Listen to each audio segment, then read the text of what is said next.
Good morning and welcome back to my channel. It's about 9:15 on Friday the 27th of December. I'm vlogging a day earlier than I said I would be, but I'm planning to put up maybe 2 or 3 videos in the next few days. This is the first one and it's my weigh-in result from Christmas Eve. We will get to that, but I want to just say I hope everybody's had a nice Christmas. I hope you've come out at the other end being happy, content with what you've received, what you've given and what you've done. And I just can talk about my Christmas. We've had a lovely Christmas. It's been quite quiet. We had a few people to visit and we did that. We've had good food, we've had good gifts, and all in all, I'm glad it's over. Christmas is not my favourite time of year. I think I've probably said this before. But I do enjoy the family aspect, the giving aspect, the peace and quiet that can be achieved over the period if you want to look for it. On Christmas Day we did a good 2.5 hour walk in the afternoon, which was lovely because it was really mild in Nottingham. And as we were walking, we didn't go into the city, we did a huge loop, but as we were walking around there weren't as many people as I expected, but there were more vehicles. So I think more people were inclined to go out for Christmas lunch this year because they all seem to be out and about around lunchtime, late lunchtime. Great time, we had a good Christmas. I've come out of it with a smile on my face so far. But what I want to talk to you initially about today is, firstly I'm going to tell you two of the best Christmas presents I got. The first one was a KitchenAid immersion blender from Joe, and it matches all my other black KitchenAid stuff. I've wanted one for ages, but I thought it was too expensive. But Joe bought me one for Christmas, and it's proving really useful, isn't it, Joe? Mm-hmm. We're happy with the way it works, and we're happy with the job it does. I'm going to make, in the next few days, some of the Slimming World Brussels sprout soup. But I have to find a space in my menu for it. The other present that I got, which was kind of from myself, is an aerobic step. I'm looking for ways of just getting in a little bit more exercise here and there over and above my walking. I don't go to the gym, I don't have weights, I don't really strategically exercise in any way. I do enjoy walking, I've always enjoyed walking, but I don't think that's really enough to burn calories. But Joe set up the stepper on Christmas Day and he set it on the highest setting because he's a lot taller than me. And I must admit, having it on the highest setting did get me breathless. I set it on the lowest setting and I did half an hour on it with Christmas music playing and really enjoyed it. But it didn't get me out of breath. So maybe I need it high like he set it. One of the things I want to share with you today and talk about is kind of my love of stones, gems, rocks, that kind of thing. The one I'm holding here is something called apatite.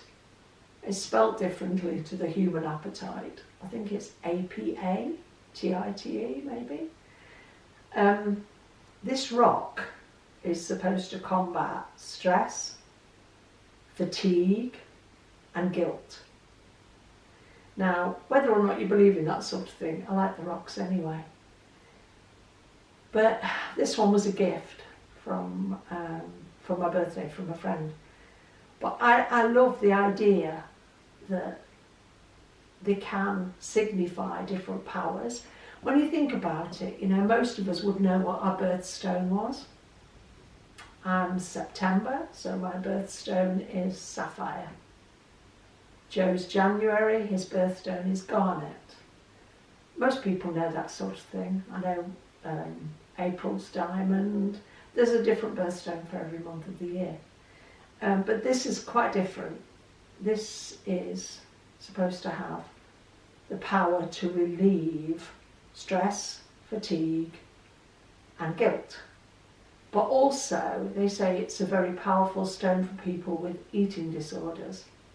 Now most of us will probably shout, oh my God, no, I haven't got an eating disorder.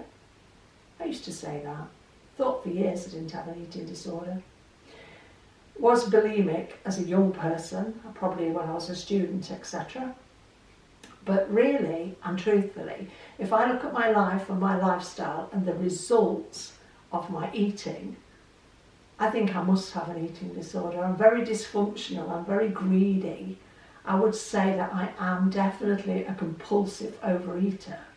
I mean, let's face it, being honest, I was never going to get to 22 stone without being an overeater.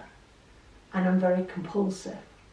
So put the two things together and I wouldn't only eat for England, I could eat for the universe. So it's something that I could probably find strength from believing in something like this to help me alleviate those desires and compulsions. I have to admit that today, because of Slimming World, I no longer compulsively overeat. I've said it before and I'll say it again. I love the boundaries that Slimming World gives me. I love the fact that I can have a B choice and it is my choice. I love the fact I can have 2 A choices and they are my choice. I love the fact that I can fill my boots with free and speed food of my choice. And I love the fact that I've got 15 sins to spend on food of my choice. It's all combining choice with boundaries, and that's what I need. Because if somebody takes away my choice, if somebody says to me, Jane, you can't have, let's think of something, Jane, you can't have bread, I'd be like, I'll show you. I can eat as much bread as I like. You're not telling me I can't have it. Now, truth be told, when I can have it, I can have it as a B choice or as sins. I never think about eating bread. But if somebody told me I couldn't have it, it would be at the forefront of my mind all day, every day. I don't need that. Slimming World says you can choose what you want to eat. Now, sometimes I find this a bit of a farce because, you know, I might want to eat a chocolate gâteau. I can't choose to eat a chocolate gâteau. But I can choose to have maybe a small slice, which I wouldn't choose today. Because if I can't have the whole thing, I don't want any. So if you tell me I can't have a chocolate gâteau, then I want it. But if you give me the freedom of choice, I choose not to. And I love Slimming World. And I know people think, oh God, here she goes again. She harks on about it non-stop. I do, because it's what I believe in. And I believe that I need to be a part of a tribe or a crew or a group. I need that in my life. I need to feel like I belong. But also I need the individuality and independence of saying, I am going to work this plan to the best of my ability within the boundaries it gives me. And I don't care who says you're obsessive, you're too strict, you're regimented, all those things. Because most of the people who would say that to me are the people who can't work it in the way it's written to be worked. I mean, there are mathematical equations out there that prove all sorts of things in the world. There's scientific things that prove all sorts of things in the world. We can't change them to suit us and expect them to prove the same thing or get the same results. We have to acknowledge that, you know, this is the way oxygen is made, or this is the way water is made, or this is the way electricity is made. We can't say, that doesn't suit me, I'm just going to change that a bit, because it wouldn't make the same thing. And I firmly believe in Slimming World. When I did Jane's version, which was, don't really want bread, I'll have 2 pikelets. Or, I'm not a big lover of fruit, but, oh, there's that many calories in 2 apples, I'll spend that many calories on something else. That's not how Slimming World works. Slimming World is not a calorie-controlled diet. Slimming World is a place where you can forget the calories, leave them behind, stop having to add up everything you eat and be obsessed about weights and measures. Slimming World is freedom. And it just amuses me. In fact, I'll be honest and say I can't watch videos when people are doing both. If you're doing Slimming World, you're not counting calories. If you're counting calories, you're not doing Slimming World. There's nothing wrong with either of those plans. Each of us has to find what works for us. but don't mess around trying to combine them. You're wasting your time. And if you can't do one or the other, then go and look for something else. It's not a game. This is a lifestyle. And your lifestyle can be counting calories. Your lifestyle can be counting macros. Your lifestyle can be Weight Watchers, Slimming World, the Cambridge or whatever it's, I forget what that's called now. Is it the one-to-one plan? Whatever works for you is right for you. Don't let anybody tell you you should be doing this. Because when people say to me, oh Jane, you should be counting calories, 1200 calories a day. I'm sorry, no. 1200 calories a day I think came from wartime when mothers didn't have enough food to feed their children well. So doctors recommended if a woman can subsist, note that, subsist, not live, not thrive, but subsist, on 1200 calories a day, she can feed the remainder to her children so that they will thrive. I don't think 1200 calories was ever meant to be a measure of what is a good calorie count for a healthy woman. 1200 calories a day will have you craving crap. Cutting down too far in any diet will have you craving junk. If you're getting enough nutrition and enough food in your plan, you shouldn't be hungry. There's no need to be hungry. And on Slimming World, there is absolutely never a need to be hungry. If you're hungry and you're doing Slimming World and you're doing it according to the book, get up, go into the kitchen, get something to eat that's free on plan, that's an A choice, a B choice, or sins. You can do all of that. You do not need to go hungry. Because it's not about, well, if I only have half an A, if I only have half a B, if I only have 3 sins, I'll lose more weight. It doesn't work. It doesn't work like that because it's not sustainable. And I am going to stand here and shout for Slimming World because if you work it according to the plan, it works. Now this week I went to group. I'd eaten really well all week, and before I tell you that, let me just get Joe to show you something. We were in town on, it was Christmas Eve. I was looking for something to have for my tea on Christmas Day and for my tea on Boxing Day, and I am a lover of a poke bowl. Give me anything with sushi rice and quinoa and fresh shredded vegetables and soybeans or edamame beans and chicken or whatever. Give me a mixed poke bowl with a really good dressing and I'd spend 10 cents on it. I'm not fussed, I love it. So we went to Waitrose because I've had Lidl poke bowls, Morrison's poke bowls, Aldi's poke bowls, Asda's poke bowls, Tesco's poke bowls, but I hadn't had Waitrose.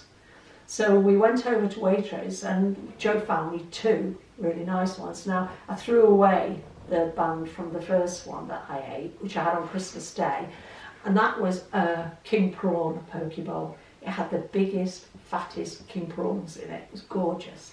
It had all the sushi rice and the shredded vegetables, and it had a really nice, was it a miso dressing? No, it wasn't. It was a lemon dressing. That one had a lemon dressing. And it was 6 sins on Slimming World, and it was quite heavy. It was quite a full, heavy bowl, and it was, it had avocado in it, which I love. Anybody who's been with me a long time will know I love avocado. I'd spend sins on that anytime. 6 sins. It was about £5.50, and it was absolutely delicious. When I realised it had a lemon dressing, I was a bit like, not sure. But it worked, it really worked. And then the one I had last night, Joe's got the band for it and he'll show it you. It was a shiitake mushroom one. And I thought when I opened it, not sure. This is, I think it's vegan, but oh my goodness. Of all the poke bowls I've had, and believe me, I've tried everybody's, this is the nicest. Again, shiitake mushrooms, but they're cooked in a certain way. Of course it's chilled. avocado in it again, red cabbage, different veg, loads of sushi rice in this one, which of course is free. I think this one was 2.5 sins. I mean, if you've got to eat on the go, why would you go in somewhere and buy 2 boiled eggs? I mean, you can get 2 boiled eggs with a bit of spinach in most supermarkets now. You can get them in Marks and Spencer's, £2.50 for 2 eggs. Makes them a bit expensive for a dozen. You can get them in Aldi, I think. You can get them in Morrison's. But if you were out and about, you've got to grab a lunch on the go. Why would you grab 2 boiled eggs when you can have something like that? Can you read the ingredients? You can have something like that for 2.5 sins that is going to keep you full for a long time. Well, I'd be here for a while reading all of the ingredients. Well, just give us the main ones. A poke bowl with sushi rice, shiitake mushrooms, edamame beans, cooked peppers, avocado, pickled red cabbage and rocket with the soy and sesame dressing. And it was like roasted sesame dressing. It was really lovely. In fact, I've got to go into town today to return a sweatshirt that's too big for me. So I'm going to go up to Waitrose and see if they've got some more in. I don't know if I've said, but that one's about £6. But fabulous, absolutely fabulous. That's the sort of thing I want to eat. I don't want to eat 2 lettuce leaves, half a tomato, a slice of cucumber, and a bit of dead chicken. I just don't. That is not going to fill me. It's not going to sustain me. This does. This sort of food does. So last week I'd eaten really well. Joe came in one night about, 9:30, 10 o'clock, and he said, "What do you have for your tea?" And I said, "Well, to be honest with you, Joe, I ate my lunch at nearly 4 o'clock. I was absolutely stuffed. I'd had a lot to eat that day. On plan, a lot to eat that day." And Joe went, "Oh no, you're not skipping meals." And I said, "Well, I'm not hungry." And he said, "No, you're not starting to skip meals. It's the start of a slippery slope." So he went in the fridge, he found a little poke bowl, sweet potato poke bowl, put the dressing on, he brought it back to me, and I'm in bed at this point, and he went, "Eat it." And I'm like, "But it's weigh day tomorrow." And he's like, "You're not skipping meals. You stand on your channel and you tell people, don't skip meals, don't eat light on the day before weigh day. Don't be a hypocrite, eat it." I ate it, because it was on plan. So Tuesday morning, Christmas Eve, got up, got ready, went to group, got on the scales, lost £2. Joe was with me because it was just a quick in and out for us on Tuesday. And I have to say I was shocked, because I've been saying to him all week, if I lose £0.5, I'll be happy. I'm always happy if I lose £0.5. Yeah, got on the scales, lost £2. Nobody was more surprised than me, especially as, I'm in bed after 10 o'clock the night before, filling my face. Because he's right. Don't skip meals. Don't deprive yourself. Don't undereat. And it seems to me, I watched Al from Al Geeky Slimmer, and he'd had a good weigh-in this week. He'd lost £4.5. When he went in, because he'd been eating so well, he expected a gain, lost £4.5. That to me is yet more evidence, and hi Alan Boris if you're watching, but that to me is more evidence that on this plan you need to eat. It's not called Operation Starvation, it's called Slimming World. And they wouldn't tell us that we are allowed to have, or advised to have, should I say, 1A, 2Bs, as much free and speed food as you want, and up to 15 sins. Please do not think you will lose more weight by eating less food. It doesn't work like that.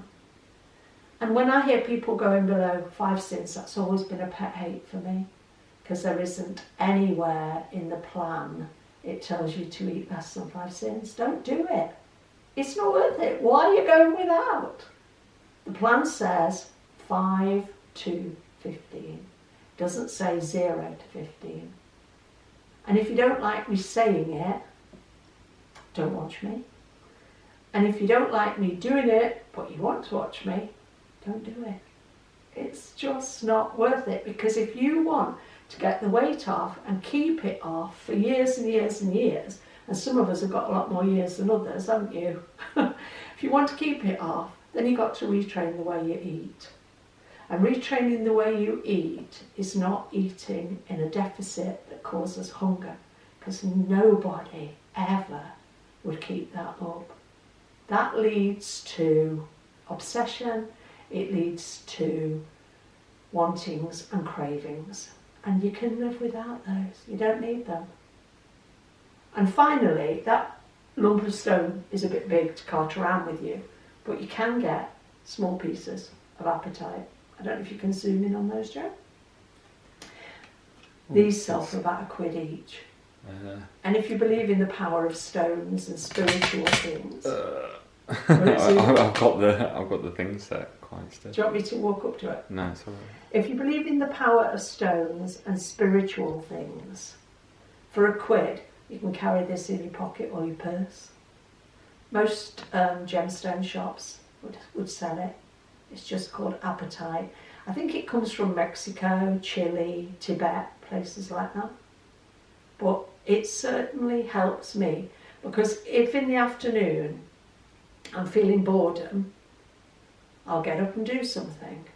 If I come back to sitting down again and I'm feeling boredom and I can't settle to listen to a podcast or an audible book, I pick up one of these and I fiddle with it.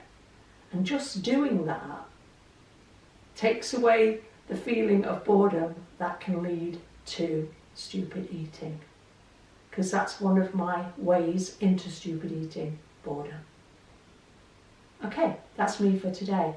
I will be back in the next few days before the new year, and my next weigh-in will be New Year's Eve. So yeah, I'm still in Jono. I have the joy of missing out, and I am so grateful today that I didn't fall into the junk and the crap and the festive offerings. Take care, everybody. See you very soon. Bye.